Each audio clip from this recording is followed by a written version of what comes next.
सभी स्टूडेंट का मैं राकेश मेहरा जी के क्लासेस के यूट्यूब चैनल पर हार्दिक स्वागत करता हूं। आज इस चैनल पर ऑनलाइन क्लासेस से संबंधित आपसे मैं कुछ बातें करने जा रहा हूं। कुछ नवीनतम अपडेट हमारे सामने आए हैं, उन अपडेट्स का आपने बखूबी ध्यान रखना है। न्यूज ये है कि आज से कुछ महीनों पहले हाई कोर्ट में याचिकाएं दायर हुई थी। याचिका आप जानते हो जनहित याचिका होती है, अमेरिका से विचार लिया गया है उसका, और जस्टिस पीएन भगवती को जनहित याचिका का जनक कहा जाता है। ये 2 क्वेश्चन पहले ही आ चुके हैं।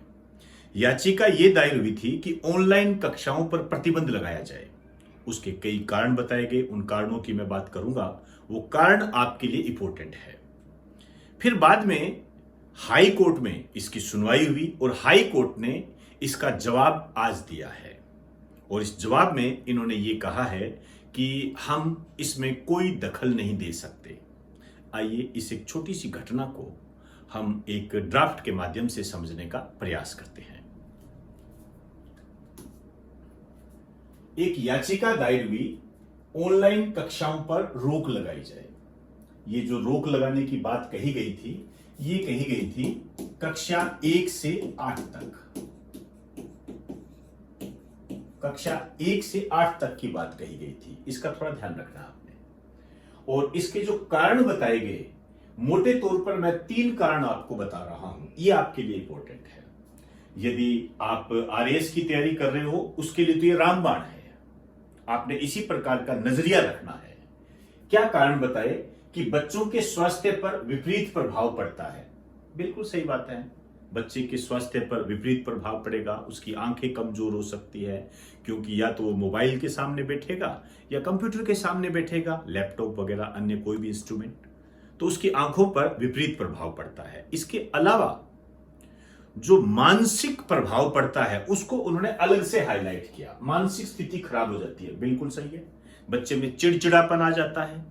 आप अपने आसपास सामाजिक स्तर पर इसे देख सकते हो। वर्तमान में बच्चे में चिड़चिड़ापन इतनी बढ़ोतरी हो जाती है कि उसकी प्रवृत्ति हिंसक हो जाती है, वह घर वालों से लड़ाई करने लग जाता है। ऐसी घटनाएं आप देख भी रहे हो। तीसरा पॉइंट जो उन्होंने बताया कि आर्थिक स्थिति कमजोर होने के कारण वित्तीय भार बढ़ रहा है। अब ऑब्वियसली बात है कि हम यदि ऑनलाइन क्लासेस लेंगे तो हमें इंस्ट्रूमेंट की जरूरत पड़ेगी, लैपटॉप ना भी लें तो हमें मोबाइल का अरेंजमेंट करना पड़ेगा। लेकिन आप जानते हो कोरोना के कारण लोगों के बिजनेस बंद हो गए, उनके काम धंधे बंद हो गए, नौकरियां चली गई, जिससे उनकी वित्तीय स्थिति खराब हो गई। अब यदि उन्हें मोबाइल अरेंज करने के लिए कहा जाए तो फिर उन पर आर्थिक भार बढ़ जाता है। इसी को देखते हुए इन्होंने ये याचिकाएं दायर की। ये 3 पॉइंट इंपॉर्टेंट है। इस पर हाई कोर्ट ने जवाब दिया है, आपके सामने है जवाब। याचिका में दखल से इनकार। हाई कोर्ट याचिका में कोई दखल नहीं करेगा। उसने कहा कि जो ऑनलाइन एजुकेशन है, ऑनलाइन क्लासेस से संबंधित जो भी है, और इसके अलावा जो फीस से संबंधित मामला है, उस संबंध में हाई कोर्ट और सुप्रीम कोर्ट दोनों निर्देश जारी कर चुके हैं, और ये इसी से मिलता जुलता मामला है। इस कारण से इन याचिकाओं पर दखल देने का कोई फायदा नहीं है, कोई अर्थ नहीं है। इस कारण से हाई कोर्ट ने यह कह दिया है कि ऑनलाइन कक्षाओं पर प्रतिबंध नहीं रहेगा। तो दोस्तों, ये कुछ अपडेट थी जो मैंने आपको बताई।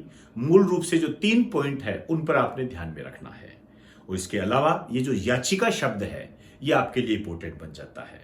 अमेरिका से इसका विचार लिया गया है, पीएन भगवती इसके जनक है। ये 2 क्वेश्चन कई बार आ चुके हैं। तो मेरा ये लेक्चर यदि आपको पसंद आया है तो आप इसे लाइक करें और ज्यादा से ज्यादा इसे शेयर करें। तो अब मैं आपसे इजाजत चाहूंगा। आप सभी को मेरा नमस्कार।